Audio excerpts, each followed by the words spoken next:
সুপ্রিয় শিক্ষার্থীরা কেমন আছো তোমরা সবাই? আশা করি সবাই ভালো আছো। তো আজকের ক্লাসে আমরা একটি ডিফারেন্ট টপিক নিয়ে আসছি, সেটা হচ্ছে জেন অস্টেনের একটি উপন্যাসের কিছু অংশ আমরা এই 4.3.3-তে পড়ব। তোমাদের বইয়ের পৃষ্ঠা নাম্বার হচ্ছে 54 পেজ। গতকালকে আমরা ক্লাসটা যেখানে শেষ করেছিলাম গতদিন, সেই ক্লাসের পরের অংশটাই আমরা আজকে শুরু করব, 4.3.3. Now read the following note on the author first and then the text. Later in pairs or groups answer the following questions. লেখক সম্পর্কে প্রথমে নিচের নোটটি পড়ো, তারপর টেক্সটটি পড়ো, পরে জোড়ায় বা দলে নিচের প্রশ্নের উত্তর দাও। Note on the author. তাহলে আমরা যে পিকচার দেখতে পাচ্ছি, এই পিকচারের এই ব্যক্তির নাম হচ্ছে জেন অস্টেন। উনি তোমার নিও ক্লাসিক্যাল এইজের খুবই শক্তিশালী একজন নভেল রাইটার। আমরা টেক্সটে যাওয়ার আগে আমরা কিছু শব্দের অর্থ জেনে নিব। উইট শব্দের অর্থ হচ্ছে বুদ্ধি।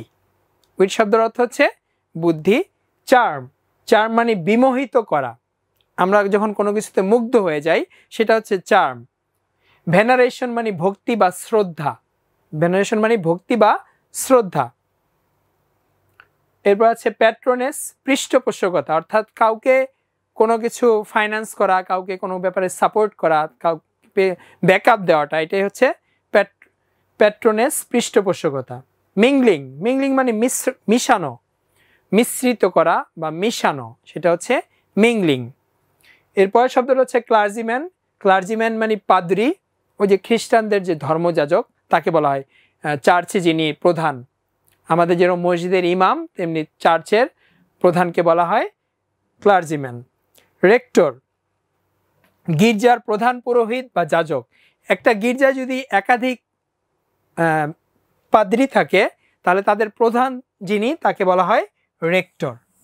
ক্লার্জিম্যানদের মধ্যে যদি একাধিক ক্লার্জিম্যান থাকে তাদের মধ্যে যিনি প্রধান তাকে বলা হয় রেক্টর, গির্জার প্রধান পুরোহিত বা যাজক। এরপর আছে অবসিকুয়াসনেস, অবাধ্যতা।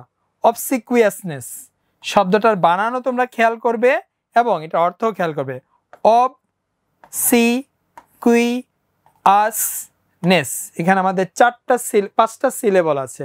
সিলেবল অনুযায়ী যদি পড়ো তাহলে তোমার বানান ভুল হবে না। তাহলে আমরা সামনের দিকে যাই।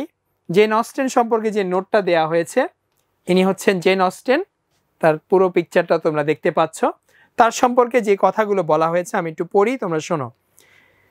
Note on the author. Jane Austen was born in the year 1775 and died in the year 1817. Was a famous English author renowned for her masterpiece Pride and Prejudice. Masterpiece আমরা কি পড়েছিলাম? সেরা গ্রন্থ, জীবনের শ্রেষ্ঠ কর্মকে বলা হয় মাস্টারপিস। তার প্রাইড অ্যান্ড প্রেজুডিস এই মাস্টারপিসের জন্য তিনি বিখ্যাত। Sorry. Her stories beautifully capture how people behaved and interacted in the 19th century. Sorry. With her clever humor and careful observations, Austen's books are still loved today.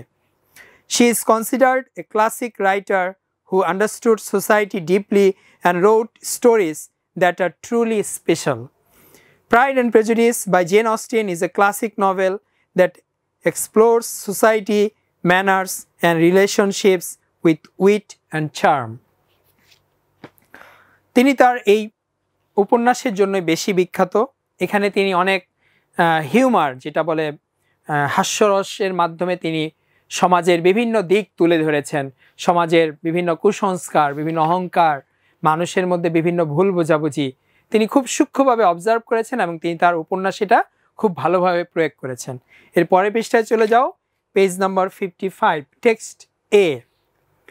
এখানে তোমরা দেখতে পাচ্ছ একটি picture, সুন্দর একটি picture. Mister Collins was not a sensible man. তার উপন্যাসের একটি অংশ, তার উপন্যাসের এত বিশাল উপন্যাস, তার ছোট্ট একটি অংশ তুলে ধরা হয়েছে। Mister Collins was not a sensible man and the deficiency of nature had been but little assisted by education or society. Mister Collins তিনি কোনো তোমার সেন্সেবল পারসন ছিলেন না, তার মধ্যে অনেক কিছুর অভাব ছিল। The greatest part of his life having been spent under the guidance of an illiterate and মাইজারলি father.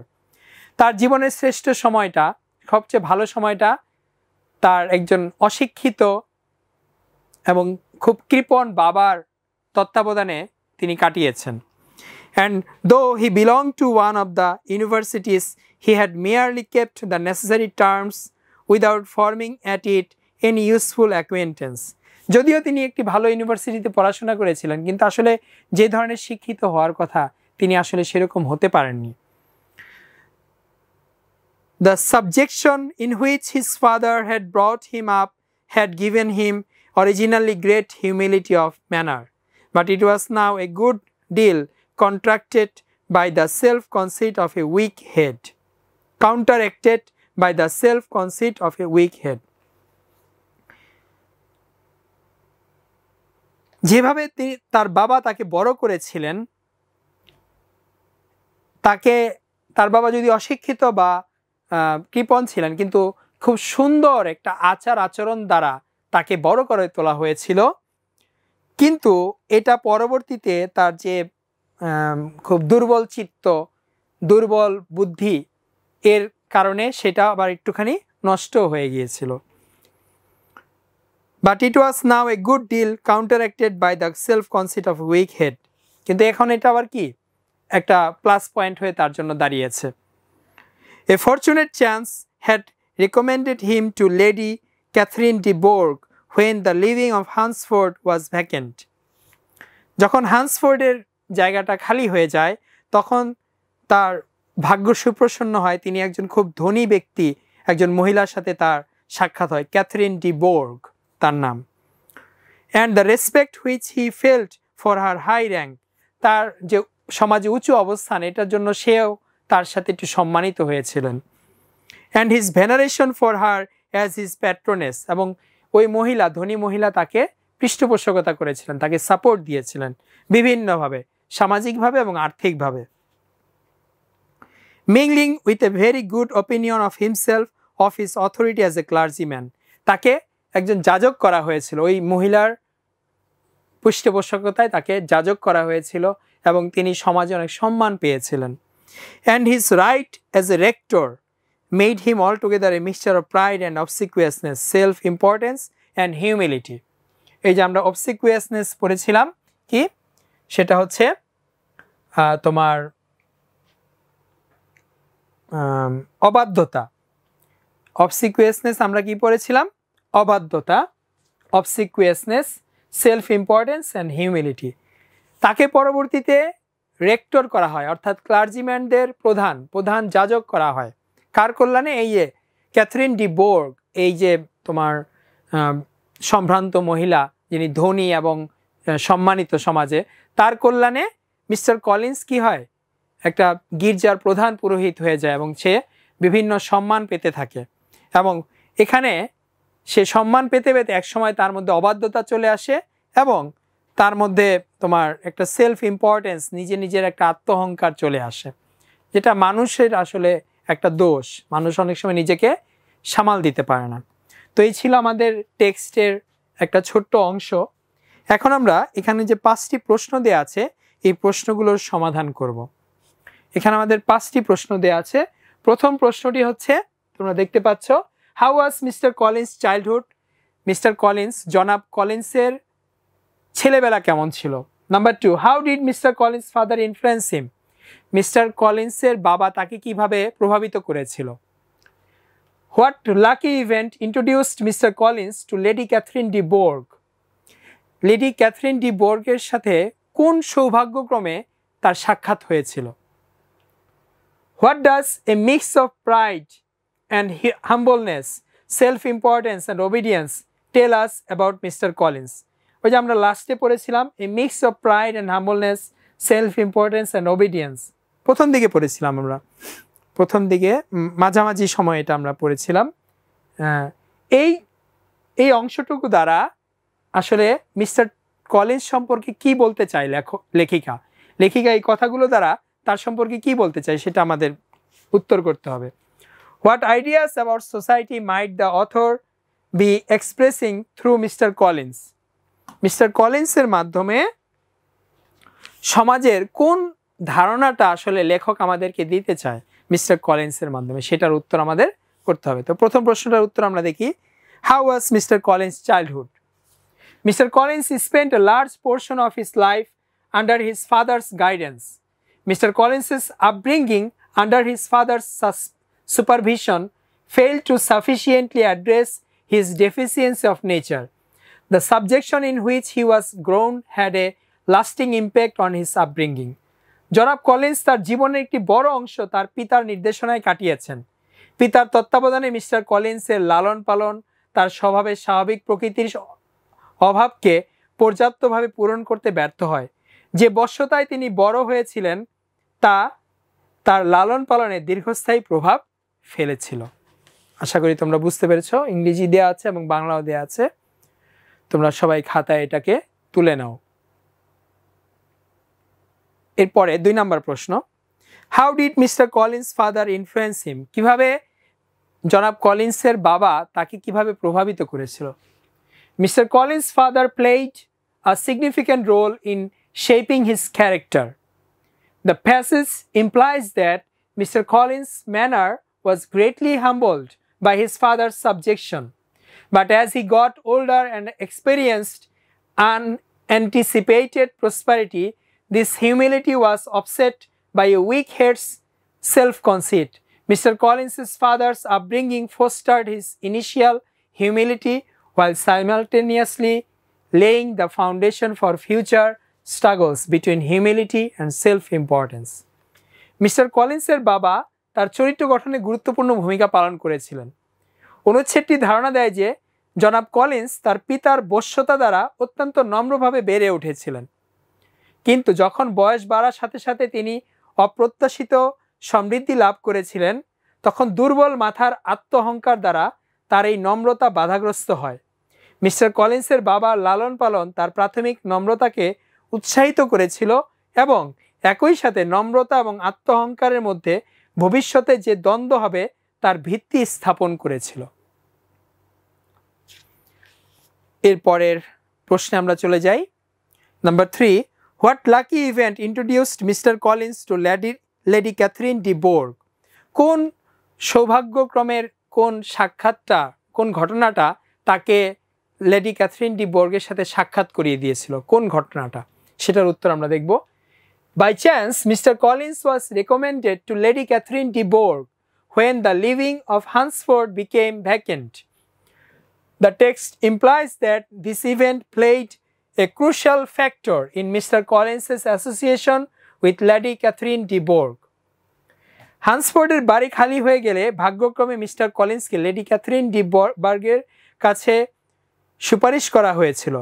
পাঠটি ধারণা দেয় যে এই ঘটনাটি লেডি ক্যাথরিন ডি বার্গের সাথে মিস্টার কলিন্সের সান্নিধ্যের ক্ষেত্রে গুরুত্বপূর্ণ ভূমিকা পালন করেছিল। এরপরের প্রশ্ন আমরা চলে যাই। What does a mix of pride and humbleness, self-importance and obedience tell us about Mr. Collins? The description of Mr. Collins as a mixture of pride and obedience, self-importance and humility indicates a complex and contradictory personality. He has somewhat of a prideful nature, probably because of his power as a clergyman and his position as a rector, but this pride lives side by side with humility, submission and a positive self-image. This implies a lack of consistency within himself. গর্ব এবং নমনীয়তা, আত্মহংকার এবং নম্রতার মিশ্রণ হিসেবে mister কলিন্সের বর্ণনা একটি জটিল এবং স্ববিরোধী ব্যক্তিত্বের ইঙ্গিত দেয়। সম্ভবত একজন পাদ্রী হিসেবে তার ক্ষমতা এবং একজন রেক্টর হিসেবে তার অবস্থানের কারণে তিনি কিছুটা অহংকারী স্বভাবের, কিন্তু এই গর্বের সাথে তার মধ্যে নম্রতা, বশ্যতা এবং ইতিবাচক আত্ম অনুভূতিও অবস্থান করে। এটি তার নিজের মধ্যে ভারসাম্যহীনতার ধারণা দেয়। এরপরের প্রশ্ন, আমাদের শেষ প্রশ্নটি, what ideas about society might the author be expressing through Mr Collins? সমাজের কোন ধারণাটি লেখিকা মিস্টার কলিন্সের, জনাব কলিন্সের মাধ্যমে আমাদেরকে দিতে চায়? might the author be expressing through Mr. Collins? তাহলে আমরা এটার উত্তর দেখে নেই। Through the character of Mr. Collins, the author may be expressing ideas regarding how a person's character is influenced by his upbringing, social standing. Both Mr. Collins's upbringings and his unexpected prosperity are blamed for his lack of rational behavior. Rational মানে যৌক্তিক আচরণ। The depiction of Mr. Collins as a clergyman created by his patroness Lady Catherine de Bourgh reflects on the role of authority figures in the development of individuals in society. জনাব কলিন্সের চরিত্রের মাধ্যমে লেখক একজন ব্যক্তির চরিত্র কিভাবে তার লালন পালন, সামাজিক অবস্থান দ্বারা প্রভাবিত হয় সে সম্পর্কে ধারণা প্রকাশ করেছেন। একজন ব্যক্তির আচার আচরণ দ্বারা অনেক কিছু প্রকাশ পায়। জনাব কলিন্সের বেড়ে ওঠার চিত্র এবং তার অপ্রত্যাশিত সমৃদ্ধি উভয়ই তার যৌক্তিক আচরণের অভাবের জন্য দায়ী। তাহলে জনাব কলিন্সের যিনি যেভাবে বেড়ে উঠেছেন তার বাবার প্রত্যক্ষ তত্ত্বাবধানে, এগুলো অনেক দায়ী তার আচার আচরণের জন্য। তার অপ্রত্যাশিত সমৃদ্ধি উভয়ই তার যৌক্তিক আচরণের অভাবের জন্য দায়ী। মানুষ যখন খুব বাজেভাবে বড় হয়, খুব টাইটভাবে রেস্ট্রিক্টেডভাবে বড় হয়, আবার অপ্রত্যাশিতভাবে কোনো কিছু যদি পেয়ে যায়, তখন আসলে মানুষ নিজেকে সামাল দিতে পারে না, যেটা জনাব কলিন্সের ক্ষেত্রে হয়েছে। জনাব কলিন্সের পৃষ্ঠপোষক লেডি ক্যাথরিন ডি বর্গ দ্বারা সৃষ্ট একজন পাদ্রী হিসেবে তার চিত্রণ সমাজে ব্যক্তির বিকাশে কর্তৃপক্ষের ভূমিকা প্রতিফলিত করে। তার উপরে বিভিন্ন মানুষের যে প্রভাব, এটাই আসলে তার জীবনে প্রতিফলিত হয়েছে। তিনি নিজেকে যতটুকু ইউনিভার্সিটির একজন স্টুডেন্ট হিসেবে, সর্বোচ্চ ডিগ্রিধারী একজন মানুষ হিসেবে তিনি আসলে অতটা ভালো হতে পারেননি। তার মধ্যে একসময় আত্মহংকার চলে এসেছিল, তার মধ্যে তোমার সেলফ ইম্পর্টেন্স একটা বিষয় চলে এসেছিল, যেটা আসলে মানুষ হিসেবে এটা প্রত্যাশিত নয়। তো এগুলোই সমাজের এই আইডিয়াগুলোই লেখিকা আমাদেরকে দিয়েছে। তো তোমাদের জন্য হোমওয়ার্কটি হচ্ছে আমাদের এই প্রশ্নগুলো। Learn all the question answers and you will be asked and write the answers in the next class. পরবর্তী ক্লাসে তোমাদেরকে এই প্রশ্নগুলোর উত্তর লিখতে দেওয়া হবে। তোমরা বুঝে ভালোভাবে পড়বে, সুন্দরভাবে পড়বে, যাতে তোমরা পরবর্তী ক্লাসে সুন্দরভাবে উত্তরগুলো লিখতে পারো। সবাইকেই পরবর্তী ক্লাসে এই উত্তরগুলো লিখতে দেওয়া হবে। সবাই খুব ভালোভাবে পড়বে। আজকের ক্লাসটা এই পর্যন্তই। সবাই ভালো থাকবে। আল্লাহ হাফেজ।